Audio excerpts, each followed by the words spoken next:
So ಬಾದಾಮಿ ಎಲ್ಲ ಹುರಿದಿದ್ದೀನಿ, ಅದು ಇವಾಗ ತಣ್ಣಗಾಗಬೇಕು. ಆ ತಣ್ಣಗಾಗೋಷ್ಟರಲ್ಲಿ ಹಾಗೆ ನಾನು ನಿಮ್ಮ ಜೊತೆಲಿ ಒಂದು ಸ್ವಲ್ಪ ವಿಚಾರನ ಮಾತಾಡೋಣ ಅಂತ ಅಂದ್ಕೊಂಡಿದ್ದೀನಿ.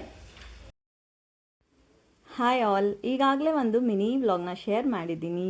ಅದರಲ್ಲಿ ನಾನು ನಿಮಗೆ ತಿಳಿಸಿದ್ದೆ ಶ್ರೀರಾಮನ ದೇವಸ್ಥಾನ ಅಲ್ಲಿ ಯಾವತ್ತು ಪ್ರಾಣ ಪ್ರತಿಷ್ಠಾಪನೆ ಆಗುತ್ತೋ ಅಂಥ ಟೈಮ್ನಲ್ಲಿ ನಾನು ಕೂಡ ಇಲ್ಲಿ ಶ್ರೀರಾಮ್ ಕೋಟಿನ ಬರೆಯೋದು ಶುರು ಮಾಡ್ಕೊಳ್ತೀನಿ ಅಂತ.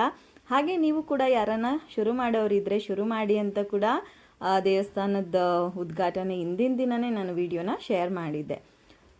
ನಾನು ಕೂಡ ಅವತ್ತಿನ ದಿನವೇ ಶ್ರೀರಾಮ್ ಕೋಟಿನೂ ಬರೆದಿದ್ದೀನಿ. ಸೊ ಅದನ್ನು ಶೇರ್ ಮಾಡ್ತೀನಿ ಇದೇ ವಿಡಿಯೋನಲ್ಲಿ. ಸೊ ವಿಡಿಯೋನ ಕಂಪ್ಲೀಟಾಗಿ ನೋಡಿ. ಹಾಗೆ ಇನ್ನೊಂದು ಖುಷಿ ವಿಚಾರ ಏನಪ್ಪ ಅಂದರೆ ಇನ್ಸ್ಟಾಗ್ರಾಮಲ್ಲಿ 5000 ಫಾಲೋವರ್ಸ್ನ ಕಂಪ್ಲೀಟ್ ಮಾಡಿದ್ದೀನಿ. ಅದಂತೂ ಸಿಕ್ಕಾಪಟ್ಟೆ ಖುಷಿ ಕೊಡ್ತಿದೆ. ಅವತ್ತಿನ ದಿನವೇ ನಾನು ಸಂಜೆ ದೇವರಿಗೆ ದೀಪ ಹಚ್ಚಿ ಬಾಳೆಹಣ್ಣು ರಸಾಯನ ಮಾಡಿ ಪೂಜೆನ ಮಾಡಿಕೊಂಡೆ. ಸೊ ಆ ವಿಡಿಯೋನು ಹಾಗೆ ಇದರಲ್ಲಿ ಶೇರ್ ಮಾಡಿದ್ದೀನಿ ಅಷ್ಟೇ.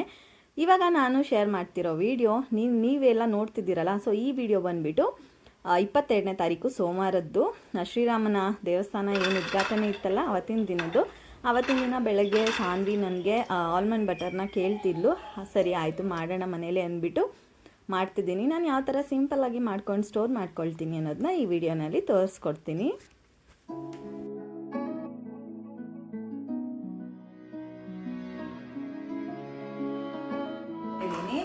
ಇದು ಬಾದಾಮಿನ ಯೂಸ್ ಮಾಡಿ ಆಲ್ಮಂಡ್ ಬಟರ್ನ ಮಾಡ್ತಿದ್ದೀನಿ. ತುಂಬ ಅಂದರೆ ತುಂಬ ಈಸಿ. ಮನೇಲಿ ಮಕ್ಕಳಿಗೆ ನಾವು ಹೊರಗಡೆಯಿಂದ ಹೊರಗಡೆ ತೊಗೊಂಡ್ರೆ ತುಂಬ ದುಡ್ಡು ಕೂಡ ಖರ್ಚಾಗುತ್ತೆ. ಸಿಕ್ಕಾಪಟ್ಟೆ ಚಾರ್ಜ್ ಮಾಡ್ತಾರೆ. ಆ್ಯಂಡ್ ಅದಕ್ಕೆ ಏನಾದರೂ ಒಂದು ಪ್ರಿಸರ್ವೇಟಿವ್ ಹಾಕಿರ್ತಾರೆ. ಯಾಕಂದರೆ ಅದನ್ನು ಪ್ರಿಸರ್ವ್ ಮಾಡೋದಕ್ಕೋಸ್ಕರ ಅದಕ್ಕೆ ಏನಾದರೂ ಒಂದು ಹಾಕಿರ್ತಾರೆ. ಸೊ ಅದು ಒಳ್ಳೇದಲ್ಲ ಅಂತ ನನಗೆ. ಸೊ ಫಸ್ಟು ಬಾದಾಮಿನೆಲ್ಲ ಮೀಡಿಯಮ್ ಫ್ಲೇಮ್ನಲ್ಲಿ ಇಟ್ಕೊಂಡು ಚೆನ್ನಾಗಿ ರೋಸ್ಟ್ ಮಾಡ್ಕೊಳ್ತೀನಿ.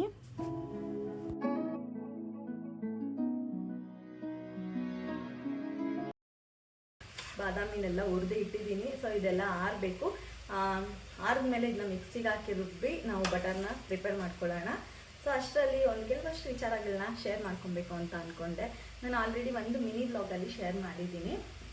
ನಾನು ಇವತ್ತಿಂದ ರಾಮಕೋಟಿ ಅಂದರೆ ರಾಮನಲ್ಲಿ ಏನು ಬಾಲರಾಮನ ಪ್ರಾಣ ಪ್ರತಿಷ್ಠಾಪನೆ ನಡೀತಿದೆ ಇವತ್ತು.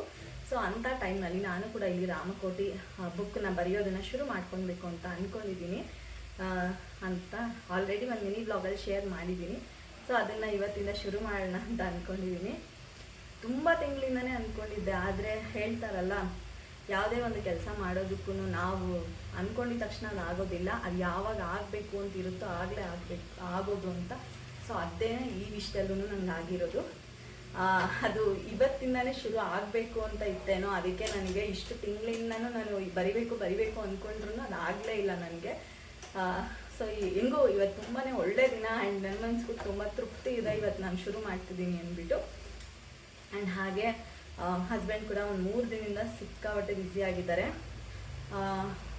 ಏನಂದರೆ ಅಲ್ಲಿ ಪೂಜೆ ನಡೀತಿದೆ. ಸೊ ಅಂಥ ದಿನ ನಾವು ಕೂಡ ಇಲ್ಲಿ ಯಾರಿಗಾನ ಅನ್ನದಾನ ಮಾಡಿದ್ರೆ ತುಂಬ ಒಳ್ಳೆಯದು ಅಂತ ಅಂದ್ಬಿಟ್ಟು ಅವರು ಒಂದು ಕೆಲಸದಲ್ಲಿ ಅಸೋಸಿಯೇಷನ್ ಅಂತ ಏನಿರುತ್ತೆ. ಸೊ ಅವರು ಮತ್ತು ಓನರು, ಲೇಬರ್ಸು ಎಲ್ಲರೂ ಸೇರಿ ಒಂದು ಪಬ್ಲಿಕ್ಗೆ ಅನ್ನದಾನ ಮಾಡೋಣ ಅನ್ನೋದು ಒಂದು ಕಾರ್ಯಕ್ರಮನ ಅಂದ್ಕೊಂಡಿದ್ದಾರೆ. ಸೊ ಅದು ಕೂಡ ಚೆನ್ನಾಗಿ ನಡೀತಿದೆ. ಈಗ ನಾನು ಕೂಡ 1 o'clock ಹೋಗೋಣ ಅಂತ ಅಂದ್ಕೊಂಡಿದ್ದೀನಿ. ಅಲ್ಲಿ ಹೋಗಿ ಯಾವ ಥರ ನಡೀತಿದೆ ಆ್ಯಂಡ್ ಹೇಗೆಲ್ಲ ಸೆಟ್ಟಿಂಗ್ಸ್ ಮಾಡಿದ್ದಾರೆ ಅಂದ್ಬಿಟ್ಟು ಶೇರ್ ಮಾಡ್ತೀನಿ.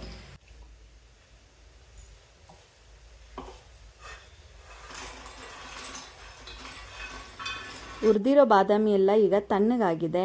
ಇದನ್ನು ಯಾವ ಥರ ನಾವು ಪೇಸ್ಟ್ನ ಮಾಡ್ಕೊಳ್ಬೇಕು ಅನ್ನೋದನ್ನು ತೋರಿಸ್ತೀನಿ. ತಣ್ಣಗಾದ್ಮೇಲೆ ನಾವು ಮಿಕ್ಸಿ ಜಾರ್ಗೆ ಹಾಕ್ಕೊಂಡು ರುಬ್ಕೊತಾ ಇರಬೇಕು. ನೋಡಿ, ರುಬ್ತಾ ಅದು ಚೇಂಜ್ ಆಗ್ತಾ ಇರುತ್ತೆ. ಇನ್ನೂ ಸ್ವಲ್ಪ ಅಂದರೆ ಟೈಮ್ ಜಾಸ್ತಿ ಹಿಡಿಯುತ್ತೆ. ರುಬ್ತಾನೆ ಇದ್ದರೆ ನಿಮಗೆ ಈ ಥರ ಒಂದೊಳ್ಳೆ ಫೈನ್ ಪೇಸ್ಟಾಗಿ ಕ್ರಿಯೇಟ್ ಆಗುತ್ತೆ. ಅದಾದಮೇಲೆ ನಾವು ಅದನ್ನು ಸ್ಟೋರ್ ಮಾಡಿ ಇಟ್ಕೊಳ್ಬೇಕು. ತುಂಬ ಸಿಂಪಲ್ಲು.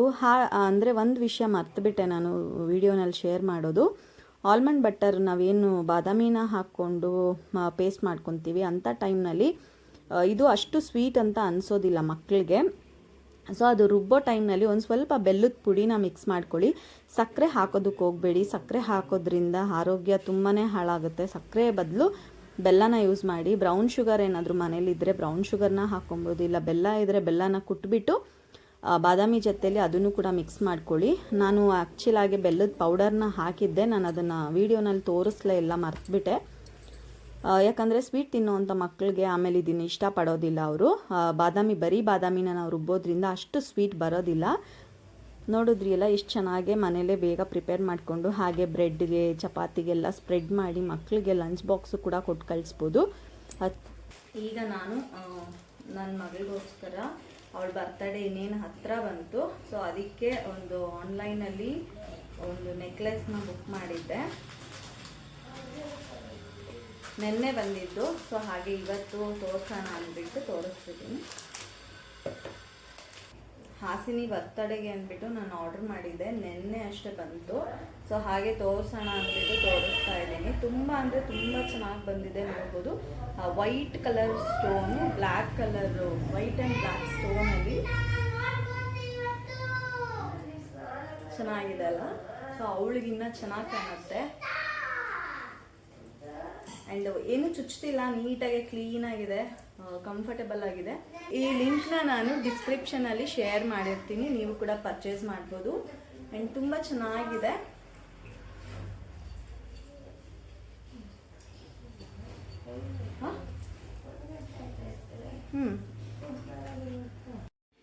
ಮನೇಲಿ ಪೂಜೆನೆಲ್ಲ ಮುಗಿಸಿ ನಾನು ಹಾಗೆ ಶ್ರೀರಾಮ್ ಕೋಟಿನ ಕೂಡ ಬರೆಯೋದು ಶುರು ಮಾಡಿಕೊಂಡೆ. ಇವತ್ತು ಎಷ್ಟಾಯಿತು ಅಷ್ಟು ಮಾತ್ರನೇ ಬರೆದೆ ನಾನು. ಹಾಗೆ ಇದನ್ನು ಮಕ್ಕಳಿಗೆ ಬರ್ಸೋದ್ರಿಂದ ಅವ್ರ ಕಾನ್ಸಂಟ್ರೇಷನ್ನು ಜಾಸ್ತಿ ಆಗುತ್ತೆ. ಯಾವುದನ್ನ ಒಂದು ವಿಷಯದ ಮೇಲೆ ಫೋಕಸ್ಸು, ಅವ್ರ ಕಾನ್ಸಂಟ್ರೇಟ್ ಜಾಸ್ತಿ ಆಗುತ್ತೆ ಅಂದ್ಬಿಟ್ಟು ಅವ್ರಿಗೂ ಕೂಡ ಬರೆಸ್ಬೇಕು ಅಂತ ಅಂದ್ಕೊಂಡೆ. ಅಷ್ಟರಲ್ಲಿ ನನ್ನ ಮಗಳೇ ಬಂದು ಕೇಳಿದ್ಲು, ನಾನು ಬರೀಲ್ಲ ಮಮ್ಮಿ ಅಂದ್ಬಿಟ್ಟು. ಅವಳಿಗೂ ಕೊಟ್ಟೆ ಬರೆಯೋದಕ್ಕೆ ಅಂತ. ನಮ್ಮ ಸಾನ್ವಿ ಇವಾಗ UKG ಆದ್ರೂ ಅವಳು ಕನ್ನಡ ಅಕ್ಷರ ಎಲ್ಲ ಚೆನ್ನಾಗಿ ಬರೀತಾಳೆ. ಬಟ್ ಇವತ್ತು ಟೈಮ್ ಇರಲಿಲ್ವಲ್ಲ, ಅಲ್ಲಿ ಪೂಜೆಗೆ ಹೋಗಬೇಕು ಅಂದ್ಬಿಟ್ಟು ನಾನು ಸಾನ್ವಿ ಕೈಯಲ್ಲಿ ಬರೆಸಿಲ್ಲ. ಸೊ ನೆಕ್ಸ್ಟ್ ಮುಂದೆ ದಿನಗಳಲ್ಲಿ ಸಾನ್ವಿಗೂ ಕೂಡ ಬರೆಸ್ಬೇಕು ಅಂತ ಅಂದ್ಕೊಂಡಿದ್ದೀನಿ. ಮನೇಲಿ ಇದನ್ನು ಒಬ್ಬರೇ ಬರಿಬೇಕು ಅನ್ನೋದು ಏನಿಲ್ಲ, ಯಾರು ಶುರು ಮಾಡ್ತಾರೋ ಅವರು ಯಾರು ಬೇಕಾದರೂ ಬರಿಬೋದು. ಮಕ್ಕಳಿಗೆ ಈಗಲಿಂದನೇ ನಾವು ಪ್ರತಿಯೊಂದೂ ನಮ್ಮ ಒಂದು ಕಲ್ಚರ್ನ ಅಭ್ಯಾಸ ಮಾಡಿಸ್ತಾ ಇರಬೇಕು ಅಂತ ನನ್ನ ಆಸೆ. ನಾವೆಲ್ಲ ಹೋಗೋ ಅಷ್ಟರಲ್ಲಿ 2 ಗಂಟೆನೇ ಆಗಿಬಿಟ್ಟಿತ್ತು.